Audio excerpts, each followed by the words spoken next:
Hello there, welcome back to my channel. Today we're diving into a new tutorial on how to use wax for special effects makeup, even though yes, it's not something we really use professionally anymore. Just like in my previous videos, I want to show you why this product isn't suitable for modern professional work and why, in my opinion, it shouldn't be presented as a pro option in training.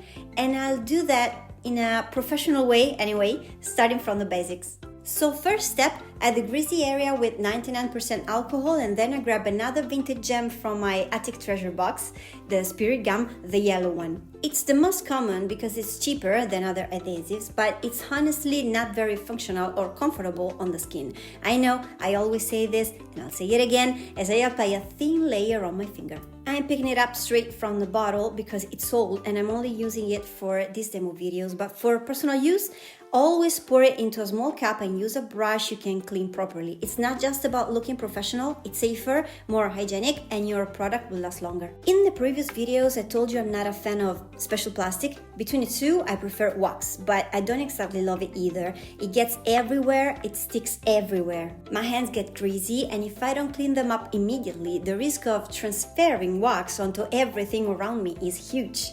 Anyway, I take a small amount of wax, using a clean spatula of course, and roll it into a thin little worm shape. Then I place it around the finger, just like a ring, exactly where I want the cut to be.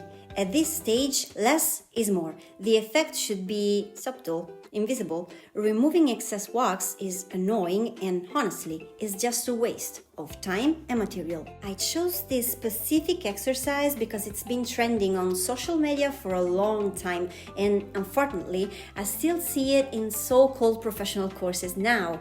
Putting realism aside for a second, the skin on the finger is thin. No matter what product you use, it's very easy to end up with a big visible lump. So, minimal wax, careful blending. We're not talking about prosthetic edges here, not this time. That's a whole different topic and we'll cover it another time when we talk about prosthetic pieces. But even for a simple exercise, there are universal rules that need to be respected. You'll see me pressing now the wax with a spatula and then with my finger to blend it into the skin. Would silicone be easier? Of course it would. Silicone cures, wax doesn't. Also, wax is hydrophobic, so water won't help you blend it. It actually just sits on top and can lift it up. Alcohol is even worse because it breaks it apart. Spatula and fingers are enough to shape the cut. For opening the cut, use something thin. Slightly pointed is fine, just be extremely careful. I'm using an old airbrush needle that I can't use anymore. Nothing gets thrown away here. It's also useful for supporting silicone fingers when painting. Be careful not to shift the wax while working. And now let's fix everything. I poured some prosthetic adhesive into a small cup. This one is from Mataparte, an Italian brand, and it's great because it gives us a strong base for both adhesion and for the product we're about to use. I skipped the sealer because I don't love it, and honestly, one product instead of two means lighter kit and in this case, better performance. I'm gently applying the glue over the wax and slightly beyond the edges onto the skin.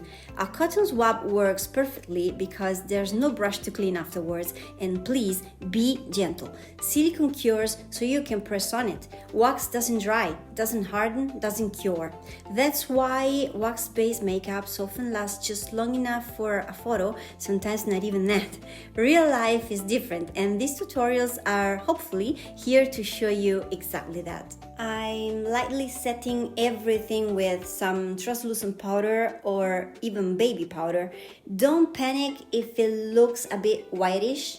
It will disappear as soon as we start painting. As for painting, I'm using, again, alcohol-based palettes, so body illustration makeup and Reaper effects in body. I need to slightly adjust the skin tone and define the cut.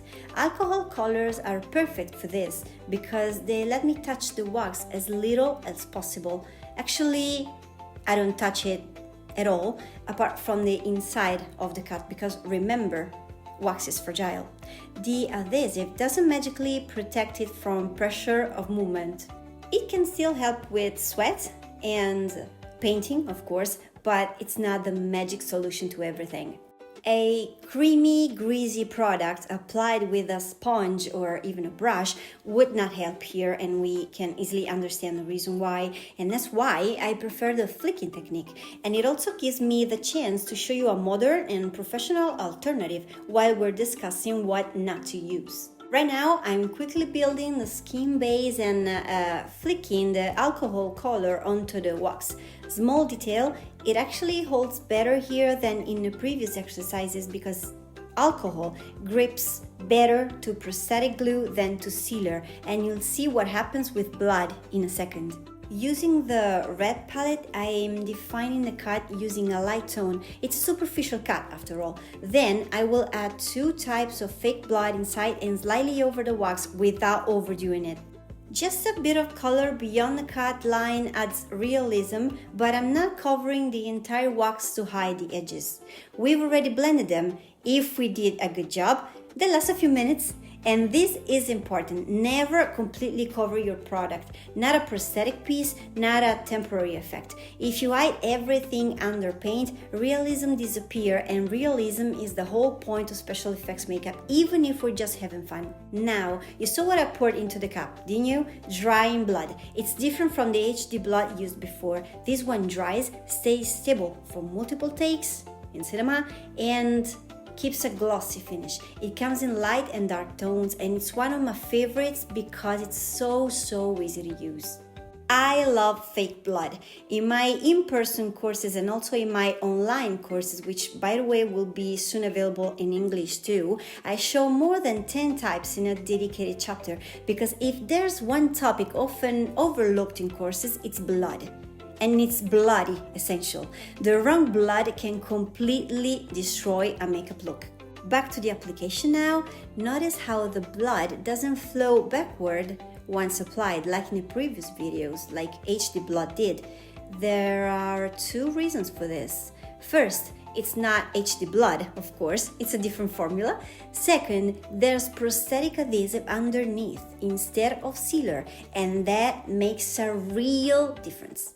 If you're wondering, I can clean the brush easily with just a drop of isopropyl alcohol, so no damage. Then we can test the HD blood again, the fluid one, and you'll see how even that applies better over prosthetic adhesive. So yes, choosing the right blood matters, but giving it the right base matters just as much.